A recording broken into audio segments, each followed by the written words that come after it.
रयत शिक्षण संस्थेच्या रायगड विभागीय चेअरमनपदी माजी आमदार बाळाराम पाटील यांची फेरनिवड झाल्याबद्दल पनवेल कृषी उत्पन्न बाजार समितीच्या वतीने त्यांचा सत्कार करण्यात आला। यावेळी त्यांनी रयत शिक्षण संस्थेच्या रायगड विभागात गेल्या काळात झालेल्या विविध विकास कामांची माहिती दिली। आगामी काळात रयत शिक्षण संस्थेच्या शैक्षणिक गुणवत्ता आणि इन्फ्रास्ट्रक्चरच्या बाबतीत रायगड विभागाला पहिल्या क्रमांकावर नेण्याचा मानस बाळाराम पाटील यांनी व्यक्त केला। तसेच पुन्हा एकदा विभागीय चेअरमन म्हणून काम करण्याची संधी दिल्याबद्दल त्यांनी रयत शिक्षण संस्थेचे अध्यक्ष शरद पवार यांचे आभार मानले। कार्यक्रमादरम्यान पनवेल कृषी उत्पन्न बाजार समितीतील 3 कर्मचाऱ्यांचा सेवानिवृत्तीचा कार्यक्रमही संपन्न झाला। यावेळी बाजार समितीचे सभापती नारायण शेठ घरत, पनवेल पंचायत समितीचे माजी सभापती काशीनाथ पाटील, कृषी उत्पन्न बाजार समितीचे संचालक मंडळ, कर्मचारी तसेच शेतकरी कामगार पक्षाचे कार्यकर्ते आणि पदाधिकारी मोठ्या संख्येने उपस्थित होते। आज रयत शिक्षण संस्थेच्या रायगड विभागीय चेअरमनपदी फेरनिवड झाल्याबद्दल पनवेल कृषी उत्पन्न बाजार समितीच्या वतीनं या ठिकाणी माझा घरेलू सत्कार आयोजित केलेला आहे। मी सुरुवातीला बाजार समितीचे सभापती, उपसभापती, सर्व संचालक मंडळ आणि सर्व कर्मचारी यांचं मनापासून आभार व्यक्त करतो। रयत शिक्षण संस्थेच्या मुख्य परिघामध्ये काम करण्याची संधी आदरणीय पवार साहेबांच्या माध्यमातून मिळाल्यानंतर विभागीय चेअरमन म्हणून काम करत असताना चांगल्या पद्धतीनं त्या कामाला न्याय द्यावा हा प्रयत्न सातत्यानं माझा राहिलेला आहे आणि त्याच परंपरेतून ह्या वेळेला देखील रयत शिक्षण संस्थेची जी त्रैवार्षिक निवडणूक होते त्या निवडणुकीनंतर चेअरमन म्हणून विभागाचा फेरनिवड झालेली आहे। निश्चितपणानं एक चांगलं काम करण्याची संधी रायगड, ठाणे, पालघर, मुंबई उपनगर या 5 जिल्ह्यामध्ये अगदी दुर्गम भागापासून ते आदिवासी पट्ट्यापर्यंत काम करण्याची संधी या निमित्तानं मिळाली। जो विश्वास आदरणीय शरद पवार साहेबांनी टाकलेला होता तो सार्थ करण्याच्या दृष्टीनं चांगलं काम करता आलं। अनेक शाखांमध्ये विकासाचं चांगलं काम या निमित्तानं करता आलं आणि खऱ्या अर्थानं रयत सेवक आपल्या नियमित वेतनाचा 1% हिस्सा जो रयत शिक्षण संस्थेला देत आहेत, त्या ठिकाणी कर्मवीर कृतज्ञता निधी म्हणून देत आहेत, रयत सेवक निधी म्हणून देत आहेत। त्या निधीचा चांगला उपयोग करत खऱ्या अर्थानं दुर्बल शाखांना न्याय देण्याचं काम करता आलं। सुरुवातीच्या कालखंडामध्ये रायगड विभाग हा गुणवत्तेच्या बाबतीत रयत शिक्षण संस्थेमध्ये 5व्या क्रमांकावर 5 विभागात आहे अशा पद्धतीचे टोमणे ऐकायला मिळायचे, पण व्यवस्थितरित्या प्रयत्न केल्यानंतर आज रायगड विभागाच्या कामकाजाच्या बद्दल रयत शिक्षण संस्थेची मॅनेजिंग काउन्सिल असेल, हायर एज्युकेशन असेल, समन्वय समिती असेल किंवा कुठल्याही कमिटीत किंवा रयत शिक्षण संस्थेच्या प्लॅटफॉर्मवर रायगड विभागाच्या बाबतीत संस्थेच्या पदाधिकाऱ्यांना या ठिकाणी चांगलं बोलावं लागतं। अशा पद्धतीचं काम या विभागातील साऱ्या सहकार्यांच्या माध्यमातून आपण करण्यामध्ये यशस्वी झालोय। ह्या कालखंडामध्ये ती उंची वाढवत गुणवत्तेच्या बाबतीत, इन्फ्रास्ट्रक्चरच्या बाबतीत रायगड विभाग रयत शिक्षण संस्थेमध्ये प्रथम क्रमांकावर नेण्याचा मानस आमचा आहे। निश्चितपणानं त्याच्यामध्ये यश मिळेल अशी अपेक्षा आहे, कारण आत्ताच जे NMMS स्कॉलरशिपचे निकाल लागले त्याच्यामध्ये विभागाचा निकाल अतिशय गुणवत्तापूर्ण आहे। 5वी 8वीचे निकाल लागले त्याच्यामध्ये स्कॉलरशिपला रयतचे अनेक विद्यार्थी जवळपास ह्या 5ही जिल्ह्याच्या कार्यक्षेत्रातील क्वालिफाय झालेले आहेत। 10वी 12वीचा निकाल केवळ निकाल चांगला नव्हे तर गुणवत्तापूर्ण निकाल लागलेला आहे। त्या ठिकाणी अतिशय चांगलं समाधानकारक असं काम झालेलं आहे। अनेक शाळा आपण बघितलं, मध्यंतरीच्या काळात आदरणीय शरद पवार साहेब या ठिकाणी वावंजाच्या इमारतीचं उद्घाटन करायला आलेले होते। अतिशय चांगली इमारत त्या ठिकाणी आमचे सहकारी त्या ठिकाणचे चेअरमन GR पाटील साहेब यांच्या माध्यमातून उभी झाली। डोळखाम सारख्या ठिकाणी असेल, अतिशय चांगलं इन्फ्रास्ट्रक्चर उभं झालेलं आहे. मोखाड्याच्या आश्रमशाळेसाठी आम्ही मंडळींनी 6 एकर जागा त्या ठिकाणी स्वतः संस्थेच्या नावी विकत घेतलेली आहे. जुचंद्रची इमारत चालू वर्षामध्ये आपण करतोय. वाशीच्या रयतची जी शाळा आहे त्याची इमारत या वर्षी आपण करतोय. दापोलीची इमारत अतिशय जोमानं आपण सुरू केलेली होती. दुर्दैवानं काही राजकीय विषय गावातले त्या ठिकाणी आले आणि ते काम थटलेलं होतं, पण आता तेही काम जोमानं सुरू झालेलं आहे. अशा पद्धतीनं अतिशय चांगलं काम विविध ठिकाणच्या शाखांमध्ये होतंय. नावड्याच्या आपल्या रयतच्या संकुलामध्ये त्या ठिकाणी L&T आणि BG शिर्के यांच्या CSR मधून अतिशय चांगलं त्या ठिकाणी काम आपण करायला मागतोय, जेणेकरून रयत शिक्षण संस्थेच्या एक अतिशय उत्तम इन्फ्रास्ट्रक्चर असलेल्या शाखांमध्ये नावड्याच्या शाखेची नोंद होईल अशा पद्धतीचं काम करतोय. म्हणजे संस्थेचा गुणात्मक आणि संख्यात्मक विकास वाढतोय.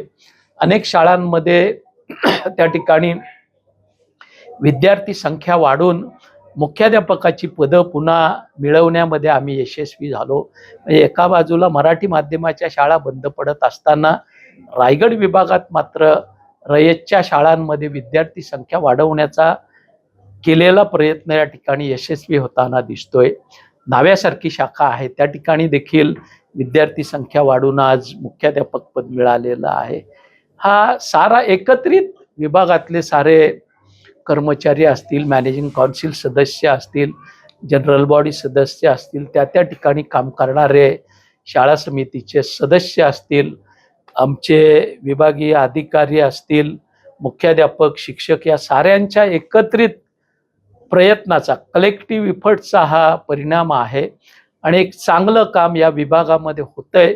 याची दखल घेत माननीय शरद पवार साहेबांनी पुन्हा एकदा 3 वर्ष काम करण्याची संधी दिलेली आहे. मी मनापासून शरद पवार साहेब आणि रयतच्या सर्व पदाधिकाऱ्यांचं आभार व्यक्त करतो. खरं म्हणजे दीर्घकाळ आपण कर्मवीरांच्या विचारांचा वारसा ज्या संस्थेला लाभलेला त्या संस्थेमध्ये काम करता, म्हणजे एकमेकांच्या या कामाचा खरोखर व्यक्तिगत जीवनात जसा तुम्हाला फायदा झाला असेल, रयत शिक्षण संस्थेमध्ये काम करत असताना तुमचा त्यांना फायदा झाला असेल असं काय म्हणता येईल का? म्हणजे त्यांच्या निश्चितपणानं माझं लहानपण, शिक्षण हे सारं रयतमध्येच झालं. नावड्याला 10वी पर्यंत शिक्षण, 11वी 12वी आणि डिग्री पनवेलला त्यावेळचं ASC कॉलेज, आताचं कर्मवीर भाऊराव पाटील विद्यालय या ठिकाणी झालं. हे होत असताना जे संस्कार झाले त्याच्यातून आपल्याला रयतच्या साऱ्या ND सरांपासून जो संपर्क मिळाला त्याच्यातून रयतची महती, रयतचं काम, रयतची काम करण्याची पद्धती यांचं आकलन झालं. वडील दत्तूशेठ पाटील हे प्रदीर्घ काळ रयतमध्ये कार्यरत होते, दिबा पाटील साहेब कार्यरत होते आणि या साऱ्यांच्यामुळे रयतची अगदी आतून नाळ होती. ती नाळ कुठेतरी काम करत असताना माझी विद्यार्थी संघटनेच्या माध्यमातून नावड्याला काम करत असताना आम्ही जे काम केलं, माझे सहकारी प्रकाश म्हात्रे या ठिकाणी आहेत, त्या विभागातल्या मंडळींनी नावड्याच्या शाखेच्या सुवर्ण महोत्सव जे काम केलं, 9 तारखेला संपूर्ण रयत शिक्षण संस्था ही अण्णांच्या पुण्यतिथीसाठी सातारला असते. संस्थेचे यच्चयवत सारे कार्यकर्ते, पदाधिकारी, सर्व मुख्याध्यापक, प्राचार्य हे सारे तिथं असतात. 8 तारखेला पवारसाहेब या ठिकाणी नावड्याला आले आणि माझी विद्यार्थी संघटनेच्या माध्यमातून आम्ही केलेलं काम त्यांनी बघितलं. खरं तर रयतमध्ये सहसा मिड टर्म कुणालाही काढलं जात नाही, पण त्या ठिकाणी चेअरमनना पदावरून काढून मला मध्यावधीमध्ये नेमणूक दिली. कामानं पवारसाहेब इम्प्रेस झाले आणि त्यांनी दुसऱ्या दिवशी 9 तारखेला त्यांच्या भाषणात उल्लेखही केला की मला समोर कुठेतरी बाळाराम पाटील दिसतोय. काल मी दत्तूशेठ पाटलांच्या गावी त्यांच्या शाखेच्या सुवर्ण महोत्सवाला आलो होतो. अतिशय उत्तम काम त्या ठिकाणची माझी विद्यार्थी संघटना, तरुण कार्यकर्ते करतायत. तशा पद्धतीचं काम इतरत्रही झालं पाहिजे आणि त्याची दखल घेत त्यांनी रयत शिक्षण संस्थेच्या रायगड विभागीय चेअरमनपदी काम करायची संधी दिली. संधी मिळाल्यानंतर अगदी संस्थेच्या ह्या विभागातील अतिदुर्गम समजल्या जाणाऱ्या वावर, चांभार शेत, आडोशी, आशे या आश्रमशाळांपासून ते साऱ्या शाखांवर मी स्वतः व्यक्तिशः गेलो. विभागातला दुर्बल शाखा निधी त्यांना दिला. अनेक NGOच्या माध्यमातून CSR फंड मिळवून देण्याचा प्रयत्न केला. मध्यंतरीच्या काळात विधिमंडळाचा सदस्य म्हणून मी असताना या 5ही जिल्ह्यातल्या रयत सेवकांची कामं, शाखांची थटलेली कामं आमदार म्हणून ताकदीनं मार्गी लावता आली. आमदारकीचा वापर करत त्या ठिकाणी शासकीय निधी अनेक शाळांच्या पर्यंत पोचवता आला. ह्या साऱ्याचा निश्चितपणानं रयत जी मनामध्ये होती, अंगात होती, ते काम करायला मोठी संधी मिळाली आणि चांगलं काम, समाधानकारक काम करता आलं, याचा निश्चितपणानं आनंद आहे. ह्या 3 वर्षामध्ये या कामाला अधिक उंची कशी मिळेल हा प्रयत्न मी माझ्या साऱ्या सहकाऱ्यांच्या सहकार्यानं करण्याचा प्रयत्न करणार. आज खरं म्हणजे या कार्यालयातून 30-31 वर्ष सेवा करून 3 कर्मचारी आमचे रिटायर्ड होतात. त्यानिमित्तानं आम्ही हा समारंभ आयोजित केला होता. त्याचबरोबर या विश्वस्त मंडळाचे म्हणजे या संचालक मंडळाचे एक ज्येष्ठ मार्गदर्शक, ज्येष्ठ पक्षाचे नेते आणि ज्यांच्याकडे ही बाजार समिती सल्लागार म्हणून आशेने पाहते असे आमचे नेते बाळाराम पाटील साहेब यांची 4थ्यांदा रयत शिक्षण संस्थेच्या रायगड विभाग चेअरमनपदी निवड झाली. म्हणून आमच्या संचालक मंडळाने, आमच्या कर्मचारी बांधवांनी आणि येथील काही व्यापारी मंडळी सुद्धा त्यांचा आपण इन हाऊस सत्कार करावा. म्हणजे जाहीर सत्कार नाही, परंतु आमच्यापुरता मर्यादित असेल अशा प्रकारचा सत्कार करावा, अशा प्रकारच्या सूचना आल्यानंतर आम्ही हा दिवस निवडला. आणि साहेबांना त्या निमित्ताने आम्ही त्यांच्या ज्या 3 टर्म त्यांच्या पूर्ण झालेल्या आहेत त्या टर्मसाठी 4थ्या टर्मला त्यांना शुभेच्छा देण्यासाठी आमच्या वतीने आम्ही हा त्यांचा सत्कार आयोजित केला होता. साहेबांची परवा पुण्या येथे झालेल्या बैठकीमध्ये शरद पवार साहेबांनी 4थ्यांदा रायगड विभागाचे चेअरमन म्हणून निवड केलेली आहे. खरं तर शरद पवार साहेब एक जवळजवळ 1915 साली 8 तारखेला ज्यावेळी नावड्याला आले आणि नावड्याला आल्यानंतर 15ला त्यावेळी साहेबांनी जे काम पाहिलं की माजी विद्यार्थी संघटनेच्या माध्यमातून नावडे हायस्कूलसाठी जे काम त्यांनी उभारी दिली आणि त्याच वेळी खरं तर PJ पाटील चेअरमन म्हणून काम करत होते. आणि जाता जाताच पवार साहेबांनी सांगितलं का अशा प्रकारचं काम माजी विद्यार्थ्यांच्या माध्यमातून पूर्ण रयतमध्ये झालं पाहिजे का जे बाळाराम पाटलांनी केलं. आणि जे साहेबांनी काम उभं केलं त्या कामाची दखल दुसऱ्या दिवशीच लगेच सातारा येथे झालेल्या कार्यक्रमामध्ये घेतली गेली. आणि त्यांनी जे काही काम केलं त्या कामाच्या माध्यमातून कोकण शिक्षक मतदारसंघामध्ये साहेबांनी जे काही काम विधान परिषदेत केलं त्या दोघांचा मिलाप जर केला तर त्या आमदारकीचा फायदा घेऊन आज रयत शिक्षण संस्थेमध्ये साहेबांना चांगलं काम उभारता आलं का जेणेकरून त्या माध्यमातून ज्या ज्या कर्मचाऱ्यांच्या काही अडीअडचणी खूप दिवसापासूनच्या होत्या त्या सोडवण्यामध्ये त्यांनी खूप मोठं चांगलं काम उभं केलं. खरं तर ती जागा त्यांचीच आहे, ती निवड होणारच होती कारण तिथे दुसरा कोण माणूस बसू शकत नव्हता.